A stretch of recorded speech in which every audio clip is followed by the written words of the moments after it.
है एवरीवन। अब हम एक प्रीवियस पेपर में आए हुए क्वेश्चन डिस्कस करते हैं जो यूनिट 1 से ही है।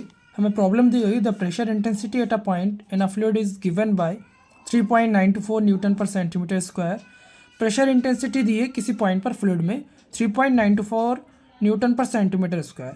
Find the corresponding height of the fluid. Fluid की हाइट आपको पता करनी है। अगर फ्लूइड जो है वो वाटर हो या फ्लूइड जो है वो ऑयल है और उसकी स्पेसिफिक ग्रेविटी 0.9 है। अच्छा, वाटर के केस में कुछ क्यों नहीं दिया, क्योंकि वाटर की डेंसिटी प्री डिफाइंड होती है 1000।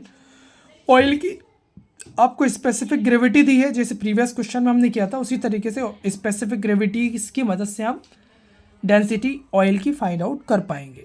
तो हम इस क्वेश्चन को अब देखिए किस तरीके से इस प्रॉब्लम को सॉल्व करते हैं। तो प्रॉब्लम को सॉल्व करने के लिए हम सबसे पहले तो क्वेश्चन में जो प्रेशर दे रखा था, pressure 3.924 newton per centimetre square, हमने लिख लिया pressure P is equal to 3.924 newton per centimetre square.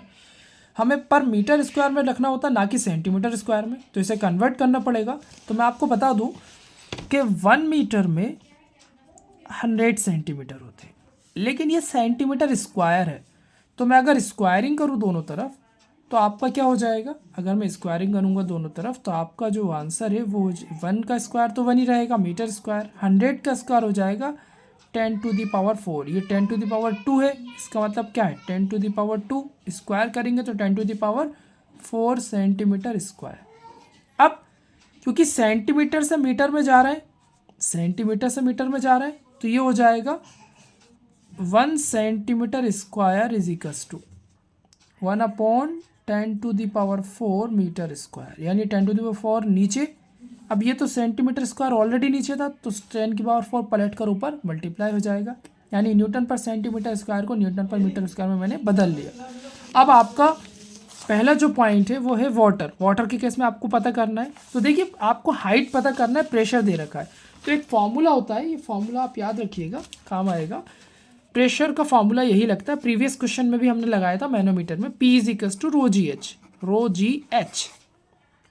Pressure आपको दे रखा है।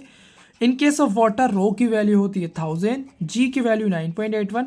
आपको हाइट निकालना है, हाइट निकल जाएगी, हाइट ही पूछिए ना। देखिए corresponding height of the fluid, तो P is equal to rho ji h का फॉर्मूला यूज करेंगे। रो ऑफ वाटर हमें प्री डिफाइंड है 1000 kg पर मीटर क्यूब।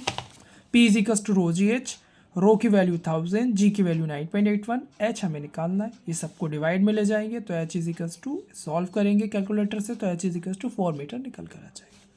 अब नेक्स्ट बात की जाए, ऑयल ऑफ स्पेसिफिक ग्रेविटी 0.9। अब ऑयल है तो लिक्विड है, लिक्विड है तो आपका स्टैंडर्ड फ्लूइड क्या हो जाएगा, प्रीवियस क्लास में मैंने बताया था standard fluid in case of liquid water होता है। तो वाटर की डेंसिटी से अगर मैं इस स्पेसिफिक ग्रेविटी में मल्टीप्लाई कर दूं ना वाटर की डेंसिटी का, तो ऑयल की डेंसिटी आ जाएगी। और अगर गैस होती तो एयर की डेंसिटी का मल्टीप्लाई कर देता तो एयर की डेंसिटी आ जाती। यहाँ पर ऑयल की निकालना है तो 1000 का मल्टीप्लाई किया तो 900 kg पर मीटर क्यूब, ये आपकी ऑयल की डेंसिटी आ गई। फिर वही formula P is equal to rho ji H. इस बार रो कौन सा रहेगा, ऑयल का रहेगा। ऑयल का rho 900 into 9.81 into H. H is equal to 3.94 into 10⁴ वैसे ही रहा, ये दोनों नीचे चलेगा 900 इंटू 9.81। कैलकुलेटर से सॉल्व करेंगे, आपका आंसर आ जाएगा 4.44 मीटर। Thank you.